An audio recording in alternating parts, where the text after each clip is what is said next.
নমস্কাৰ, মোৰ চেনেলৰ অন্য এটা নতুন ভিডিঅ'লৈ আপোনালোকক পুনৰবাৰ স্বাগতম জনালোঁ। আজি ছানডে বুলি মই ঘৰতে হালোৱা বনাইছিলোঁ আৰু খাবলৈ খুব বেছি টেষ্টি হৈছিল। সেইবাবে ভাবিলোঁ ভিডিঅ'টো আপোনালোকৰ লগতো শ্বেয়াৰ কৰোঁ। মোৰ এই হালোৱাৰ ৰেচিপিটো আপোনালোকে অতি সহজতে আৰু কম বস্তুৰে বনাব পাৰিব। তাৰ বাবে মই এয়া আটা এবাটি ল'লোঁ, চেনি এবাটি ল'লোঁ, খিচমিচ, কাজু, বাদাম এনেদৰে ল'লোঁ। মই চেনি পানীখিনি বনাই ল'ম। এইখিনি চেনি চিৰাপ বনাব নালাগে। চেনিখিনি পানীৰ লগত মিলাই ভালদৰে অলপ উতলাই ল'লে হ'ল।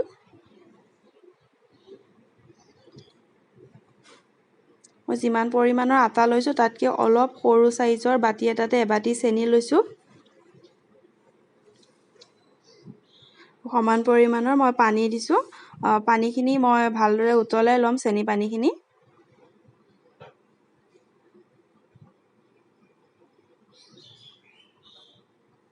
এইখিনি কিন্তু চিৰাপ বনাব নালাগে।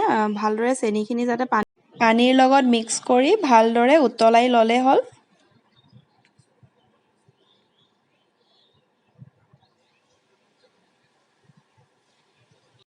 মোৰ চেনিখিনি পানীৰ লগত ভালদৰে মিক্স হৈছে। মই গেছটো অফ কৰি দিলোঁ। আনহাতে মই কেৰাহী এখন বহাই ল'লোঁ। কেৰাহীত মই ঘি দিছোঁ। হালোৱা এই ৰেচিপিটো সদায় ঘিৰ লগত খালেই ভাল হয়। মই যেতিয়াই বনাওঁ সদায় ঘি দিয়ে বনাওঁ। আপোনালোকে ৰিফাইন দিও খাব পাৰে, কিন্তু ৰিফাইন দি খালে সেই সোৱাদটো নাহে, বৰ বেছি ভাল নালাগে খাবলৈ। আপোনালোকে পাৰিলে ঘি দিয়ে বনাব। মই এনেদৰে 3 চামুচ ঘি দিলোঁ। ঘি দি ভালদৰে ঘিটো গৰম কৰি ল'ম।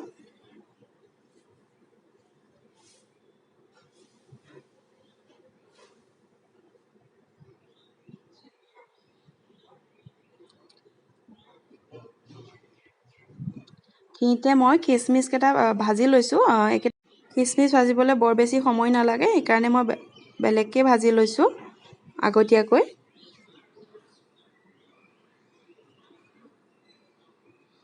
বাদামৰ লগত ভাজিলে পুৰা যাব পাৰে, সেইটো কাৰণে মই আগতীয়াকৈ এনেদৰে ভাজি লৈছোঁ।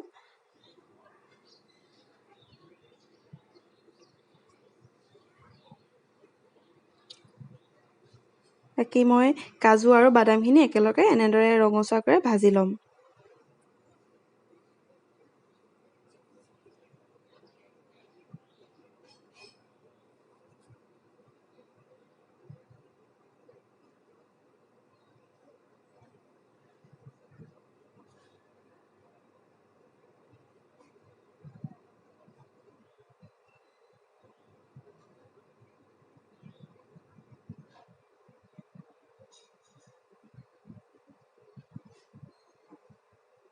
মোৰ বাদামখিনি ভজা হৈছে, নমাই ল'লোঁ কাঁহী এখনত।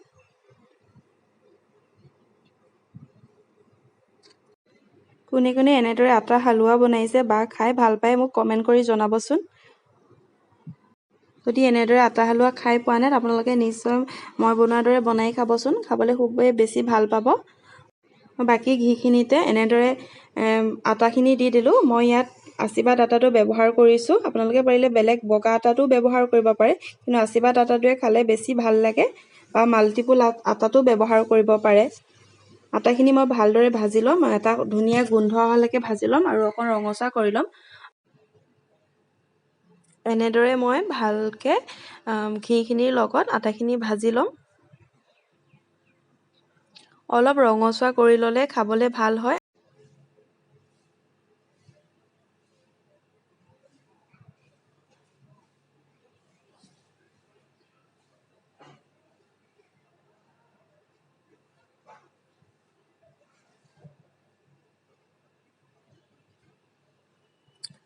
মই ইয়াত জুইটো কমাই ৰাখিছোঁ। কমাই ৰাখি এনেদৰে মই ভাজি আছোঁ আটাখিনি।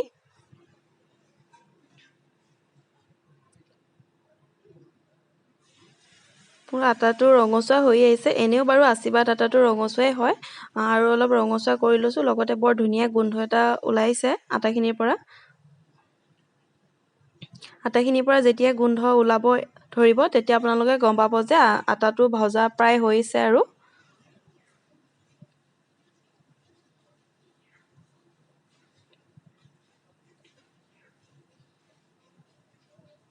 কম জুইত এনেদৰে আপোনালোকে আটাটো ভাজি থাকিব গোন্ধ ওলোৱালৈকে।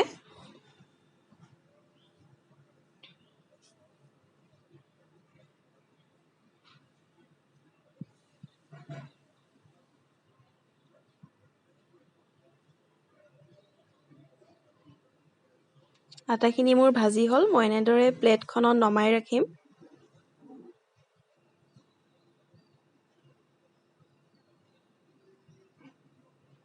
আৰু একেখন কেৰাহীতে মই আকৌ 2 চামুচ ঘি দি লম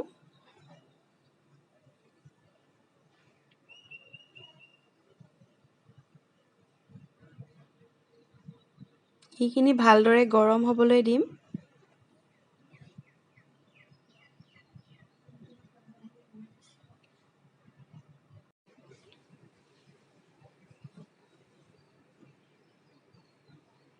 ঘিখিনি প্ৰায় গৰম হৈ আহিছে ইয়াতে মই ভাজি ৰখা আটাখিনি এনেদৰে দি দিম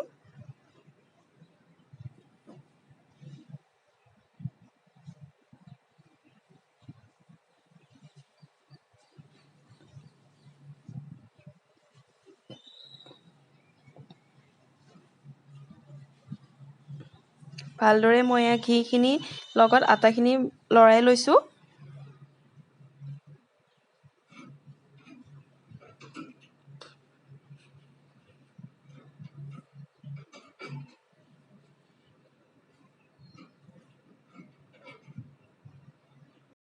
আটা আৰু ঘিৰ খুব ধুনীয়া গোন্ধ এটা ওলাইছে ইয়াত মই বনাই ৰখা চেনি পানীখিনি দি দিম আৰু মই বাৰে বাৰে কৈছো কিন্তু ইয়াত চেনি চিৰাপটো বনাই দিব নালাগে ইয়াত চেনিখিনি ভালদৰে পানীৰ লগত উতল এটা অহাকে মিক্স কৰি পেলাই উতলটো অহালৈকে ৰাখি পেলাই ইয়াতে দিব লাগে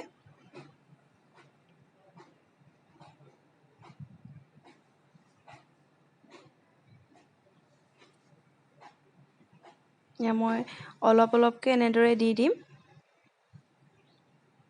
মই লগত লৰাই থাকিম এনেদৰে মই অলপ অলপকৈ গোটেই চেনি পানীখিনি দিম ইয়াতে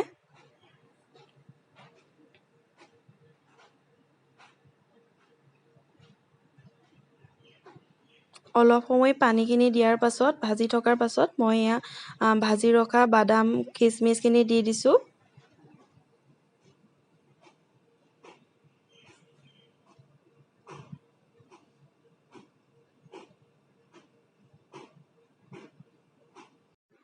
মোৰ এই হালোৱাৰ ৰেচিপিটো আপোনালোকে কেনে পাইছে মোক কমেণ্ট কৰি জনাব আৰু যদি ভাল পাইছে এনেদৰে ঘৰতো বনাই খাব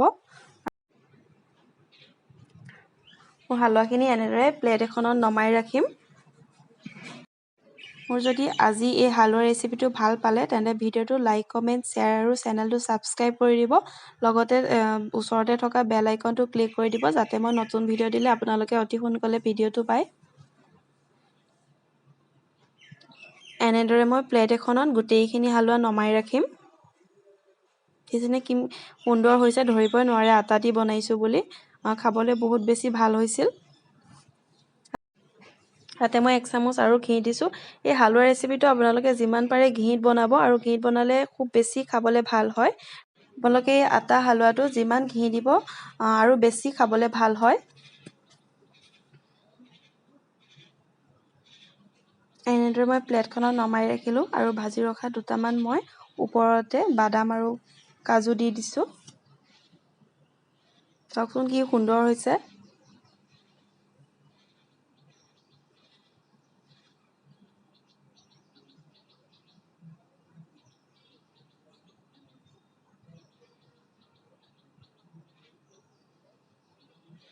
মোৰ এই ভিডিঅ'টো আপোনালোকে শেষলৈ চোৱাৰ বাবে